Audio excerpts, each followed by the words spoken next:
Alright, so I just wanted to do a 24-hour update of the Honeynut Butternut Squash.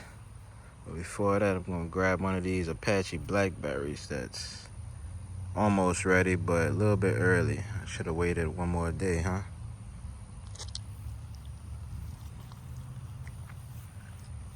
Slightly sweet, slightly tart. But I wanted to do this update because when I was watering yesterday, y'all saw some of the seedlings fall over and whatnot. And like I said, they were going to stand up by the next day. And as you can see, Honeynut Butternut is standing up, starting to put out their true leaves and everything. Now, yesterday they didn't have true leaves when I transplanted them. This is only 24 hours later, and there's already true leaves. You get that? All of them are starting to produce true leaves. Need to pull a seed cap off of this one, and that one's putting out a true leaf. Pull it off of that one, that one. That's how you know I just transplanted these, because they still have the seed caps on. So fresh from the napkin, I definitely recommend transplanting fresh from a napkin instead of just direct sowing. If I would have direct sown these seedlings, I wouldn't have had as much success as I'm having with seeds that are started on napkins. You can just see how tall they're standing.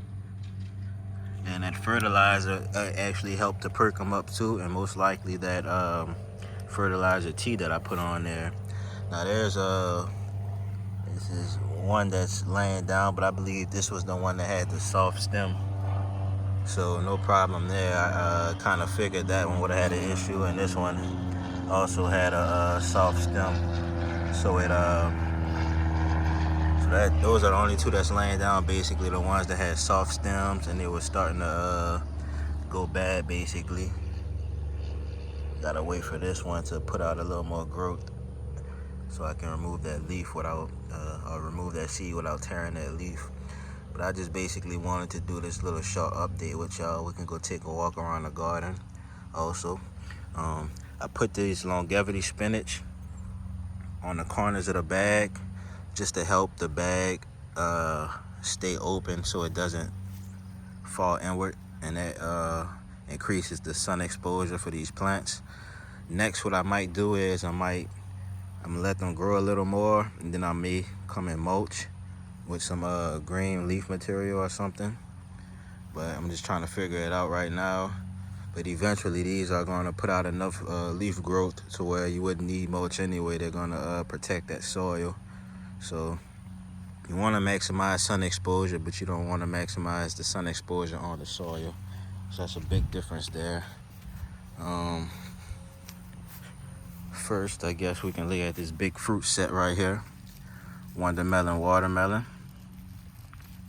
Not sure if I did an update on this yet. Be careful with handling it. I don't want to tear it or anything, but this is a big fruit set.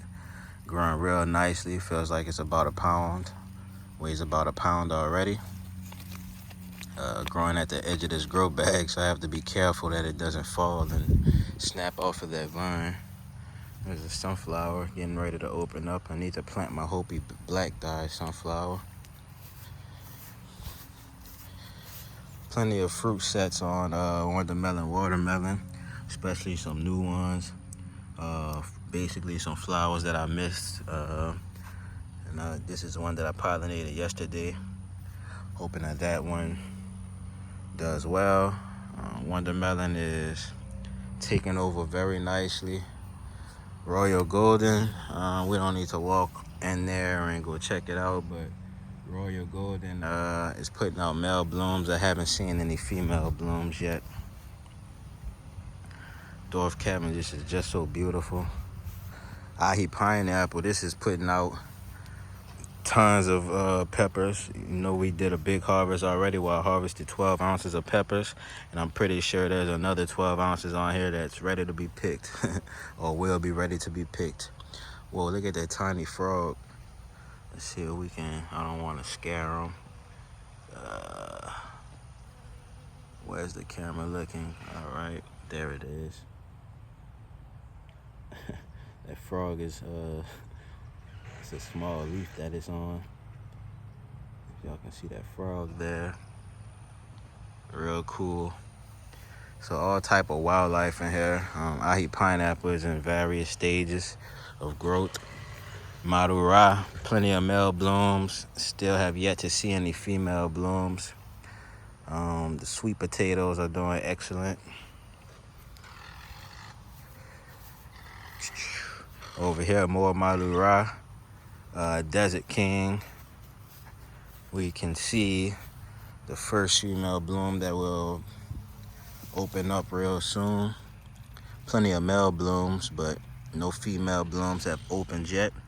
And this one right here will open real soon. I give it about 2 more days minimum, about 4 days maximum. So the bees have been visiting the flowers, doing their thing. Lila Nau. Well, look at this Ahi Pineapple here. This one, this is how they normally look on the first year. And then on the second, so on the first year, it's a decent harvest. But on that second year, it can grow up to 5 feet tall, taller than that. Looks like it's about 5'6" around my height. So Lila Nau vining out real well. And it's starting to produce its blooms. So I think it's time that I hit Lila Nau Sweet Glow with some fertilizer tea.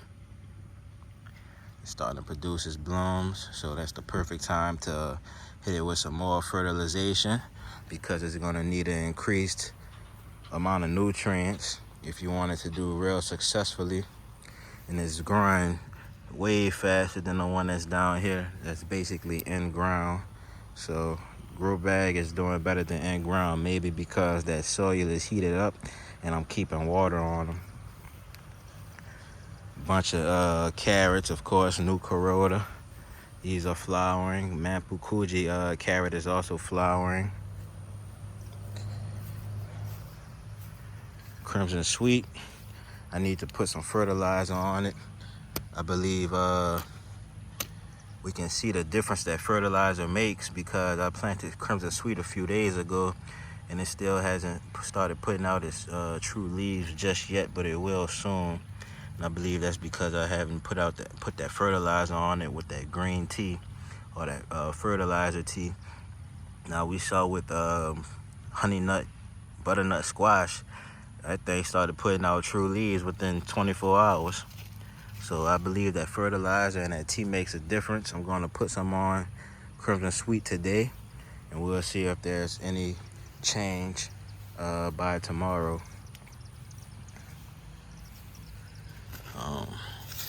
This squash, the Zucchini Squash, I'm not sure what variety it is yet, but I'm still waiting on the female blooms. But that is always the story with Zucchini Squash. Plenty of males, not so many females.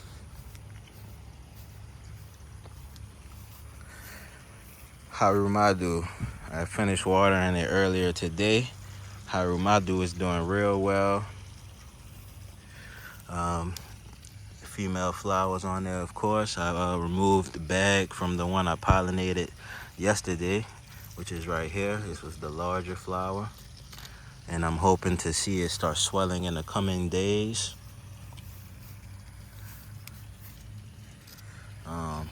Good vine growth, of course.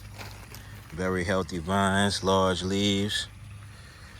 And that's about it, y'all. So I'm gonna start cleaning up this area, and I need to pull up that shatavari asparagus and put it into a grow bag, because I'm pretty sure there's many roots under that soil and I don't want to be digging too much.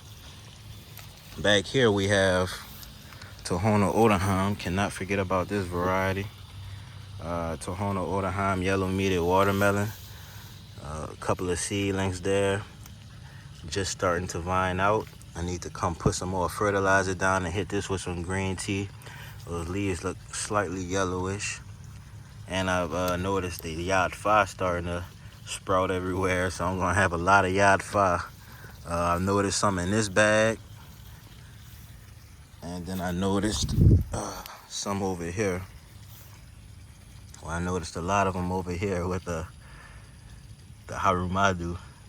So those are yard 5 seedlings, and all of those basically are coming up from seeds that I missed. I didn't realize I missed that many seeds, but hey, the more y'all fight, the merrier. That means I won't have to plant any broccoli, but I still do plan on planting some broccoli. I need to do that real soon. So that's this garden update. You can go take one more look at Honeynut Butternut Squash. I'm just amazed at that growth. I'm wondering if it's the fertilizer, or if it was the green tea, or if it was the combination of both that just created that substantial growth.